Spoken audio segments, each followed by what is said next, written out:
Hello, my name is Jacob Buttry, and this is Lessons from My Mental Health Journey. When I first came to TCU back in 2016, I was pretty naive to most of the nuances and realities of many mental health related topics. About halfway through my freshman year, however, I became ill with bacterial pneumonia, and within days, I was suddenly living life with obsessive compulsive disorder and a major depressive disorder. While I eventually realized that I'd been living with some degree of OCD for my whole life, this autoimmune reaction, known as PANS or PANDAS, was the first time where this disorder became debilitating, overwhelming, and inescapable for me. It may be surprising for you to hear that I have OCD, as it was for me, because I don't really fit the stereotypical model. I don't need for everything to be neat and perfect, nor am I constantly washing my hands to keep from getting sick. Instead, I suffer from a lot of intrusive thoughts that then cause a lot of anxiety that I try to stop through various compulsive actions. And so for some people, this does manifest itself like the stereotype, but it doesn't have to. So, for example, in my own case, I often feel terrified that I'm going to lose close relationships in my life. So I'll check in on those over and over again. Or I might feel as though I'm going to break down if friends don't reassure me that I'm making the right decision, even about something as simple as what to eat. If you're interested in seeing other ways that OCD can manifest itself for people, feel free to stop the video and kind of take a look at this slide. Finally, having a diagnosis as OCD and PANS and PANDAS was really empowering for me. And after a couple years of looking for treatments, I've been able to make progress through a therapy called exposure response prevention. Exposure therapy essentially involves intentionally spiking my anxiety through triggers. And although it does feel pretty terrible in the short term, over time I've been able to see how it's been constructive in helping me to overcome some of my major points of anxiety. And I think that provides a valuable insight for all of us. Sometimes the best way to overcome a fear is to move forward and continue onward in spite of the really real feeling and presence of fear. Sometimes facing our fear in spite of the terror is actually what makes us strongest. And it equips us to tolerate that uncertainty and discomfort and those other negative emotions that can rob us of the joy of our life and our achievements. In addition to this specific lesson, I've also learned through my experience that the way we address mental health and mental illness right now is insufficient.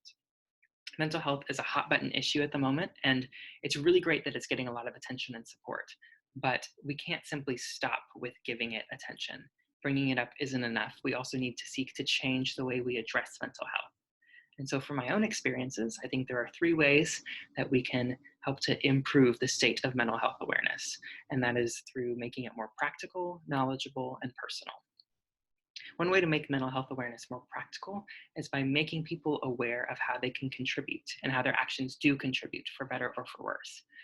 One thing that didn't necessarily mean a lot to me before my own diagnosis is the use of jokes about mental illness or using mental illnesses as adjectives, such as saying that someone is really bipolar when they're very moody.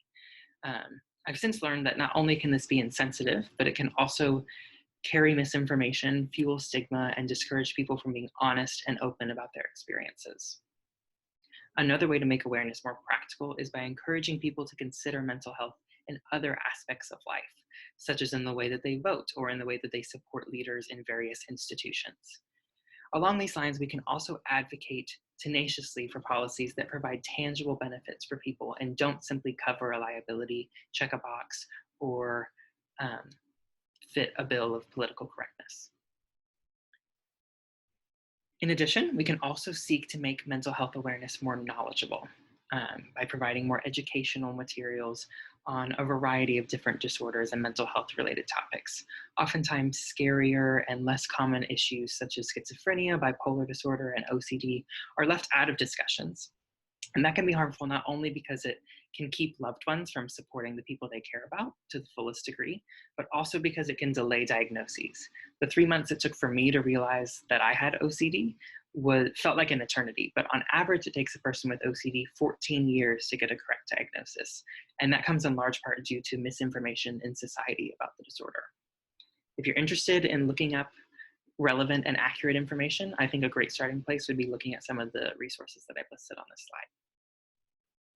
Another way to make awareness more knowledgeable is by helping people become aware of the knowledge that we do and don't have. Being realistic about our immense need for research on mental illness, suicide, and treatments can help, first of all, by giving other people the opportunity to help. The more people who are aware of our need for research, the more people who can contribute to those efforts through positive action. And then along those lines, although it may seem discouraging to be honest about the many question marks we have about treating mental illness, that can actually be the best avenue for hope.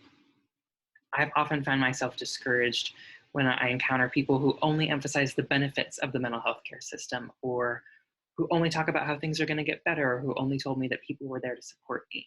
While those things are true and we should be encouraging people with that, I wanted someone to validate my feelings of frustration with an incomplete system that can be slow in finding the right treatment, that doesn't have all the answers, and that is full of human beings who do make mistakes. Acknowledging those things can allow suffering people to feel seen in their frustration and to develop a realistic sense of hope that it is worthwhile to pursue a better quality of life for yourself, even in the midst of a broken system. And then third, I think mental health awareness can also benefit by being more personal. Things can be practical, knowledgeable, amazing in all other ways, but if it's not people-oriented, we've lost the whole point. Things can become rigid and we can lose our potential for positive change. It's important that we keep procedure from becoming sterile, and we should also seek to become individually knowledgeable about people and their unique experiences and stories. We should also try to make resources more people-centered, and we can't just chuck resources at people because then we lose sight of their humanity. Nothing has been more discouraging for me in my own process than encountering a competent mental health professional or even a supportive friend who became so concerned with my situation that they lost sight of me, that they forgot to empathize and connect with me as a human being.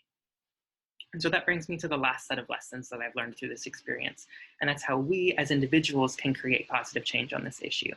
I think one of the best ways we can do so is by using our own unique voice, talents, experiences to create meaningful change in our unique sphere of influence. I think that I was able to discover how to do so through my creation of a show called The Mental Health Monologues that used my unique sphere of influence and talents and voice to create a meaningful change, even on a small scale. Storytelling is another way that we can be effective in creating change as individuals.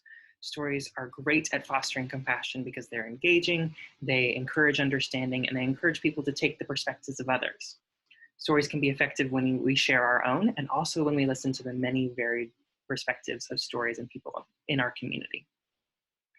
And then lastly, I think perhaps the most effective yet simplest way to create positive change is by being empathetic and compassionate to the people around us.